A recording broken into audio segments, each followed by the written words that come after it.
now call upon Jonathan Zittrain to plead the case for the opposition and the debate.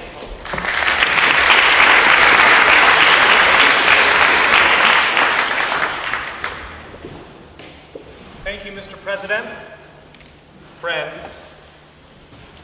Free Wales is not an easy act to follow. That's why I've already edited the Wikipedia entry for this evening so that I can cheat it. Now, I actually sense a lot of agreement between our two sides of the aisle. We at least agree that the internet is the greatest force for something in the world. It is the greatest force for pornography in the world, that is without a doubt. Some may be partaking even as I speak. It is the greatest source of videos of cats flushing toilets in the world. You know this is so. It is also perhaps the greatest potential instrument for the vindication of human rights in the world. I think that's true. And it's possible because we can make it so.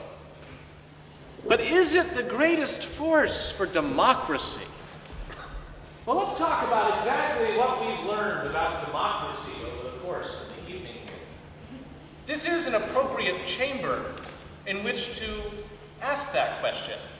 When you leave tonight, you'll be asked to leave through the doors, and aside from the fire exit, which appears to be locked despite extensive health and safety regulations, you leave either by Noes or eyes. And if you're not sure, you appear to have a brass rail stuck in your forehead. The essence of democracy is the vote. It's the binary choice, yes or no, even though, as nearly any one of us leaves tonight, unless we're ones who had to argue for or against, so cognitive dissonance has us sure about what we believe, you would want to go somewhere in between those doors, or maybe somewhere way to the right of one of them, not just filing out and deciding, well, yes, we're done. Not long ago, this chamber debated the resolution, "This House regrets the founding of the United States of America." No offense taken. No offense taken because the motion failed. The motion failed because a number of Americans jammed the room in order to stack the vote. This phenomenon has been taken to a new level by the internet. Time magazine in 1998 put an online survey out to decide who is the greatest person of the century, the greatest diplomat of the century, the greatest sports person of the century. And for the greatest man of the century, Winston Churchill was in the lead. And then at some point, Mustafa Kemal Ataturk got a bunch of votes. Then someone told the Greeks.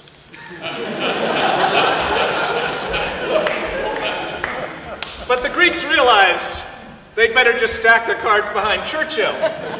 So it was Churchill versus Ataturk to the very end. And in the midst of the voting, not only did Ataturk win for Man of the Century, he also won for Sportsman of the Century, Diplomat of the Century. The meter stick. We are making a grave mistake. At the technical layer, many centralized functions of the internet, many of them, there aren't that many, used to be run by a man named John in California. I'm not making this up. There was a time where if you kicked the plug of his Macintosh out from the wall, major parts of the internet would go down. Around 1997, they decided this was no way to run a global network.